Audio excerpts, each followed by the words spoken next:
बऱ्याच वेळा असं होतं की म्हणजे सेल्समध्ये म्हणतात ना, पहिला कोणताही प्रोडक्ट जो आहे ना, तो तुमच्या घरामध्ये विकला पाहिजे. कारण Correct. आपल्या घरामध्ये का विकायचा? कारण आपल्या घरामध्ये ज्यावेळेस विकायला जातो ना, तर त्यावेळेस खूप त्रास होतो. Right. कारण आपल्या जवळचीच लोक त्याच्यामध्ये खूप त्रुटी काढत असतात. हे तुला जमत नाही, हे तुझं Yes. होणारच नाही, शक्यच हम्म. नाही.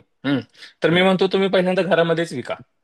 आणि जर तिथं जर तुम्ही विकायला जर सक्सेसफुल असाल, then you can sell anywhere. हा दिस इज व्हॉट इव्हन हा आय. तर तुम्ही तिथे कुठेही येस. विकू शकता. ठीक आहे. आणि अशा व्यक्तीला विका की जो आपल्या ग्रोथसाठी हमेशा कुठेतरी आपल्याला अपोज करत असतो.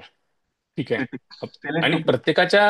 प्रत्येकाच्या ह्याच्यामध्ये जवळचा व्यक्ती असतोच की काही ना काही त्याला एखादी आयडिया सांगितली किंवा एखाद्या जॉबसाठी आपण ऑपॉर्च्युनिटी सांगितली की मी बाबा स्विच करतोय किंवा मी नवीन काहीतरी ऑपॉर्च्युनिटी शोधतोय किंवा जे काही आपल्या फ्युचर ग्रोथ रिलेटेड आपण जर एखाद्याला डिस्कस करत असताना जो आपल्याला क्वेश्चन करत असेल ना, अशाच व्यक्तीला सांगा.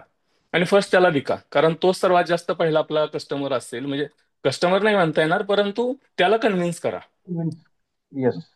हा त्याला कन्व्हिन्स करा, म्हणजे तुम्हाला आयडिया येईल की हा काय बाबा आपल्याकडून कुठून चुकतंय. आणि त्याच्यासाठी आपल्याला बाउंड्रीतून म्हणजे एकदा तुम्ही त्याला विकलात की तुम्हाला समजेल की मार्केटमधला ट्रेंड काय आहे किंवा मार्केटमध्ये तुम्हाला कसं विकावं लागेल. म्हणजे एक विकणं हे फक्त ऍज अ एका बिझनेस ओनरचे स्किल नाही आहे, परंतु आज एखादा जो जॉब सीकर आहे त्याला पण एखाद्या कंपनीमध्ये जॉईन करायचंय, म्हणजे त्याला स्वतःला त्या कंपनीमध्ये प्रेझेंट करायचंय, स्वतःला विकायचंय. म्हणजे एक सेल्स करण्याची टेक्निक आहे ती.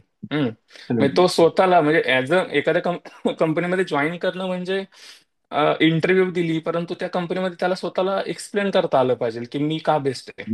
Yes, what value we can give as हा अगेन्स्ट. मग आज हा मग तुम्ही स्वतःचीच व्हॅल्यू जर स्वतःच नाही करू शकलात तर तुम्ही नाही करू शकणार.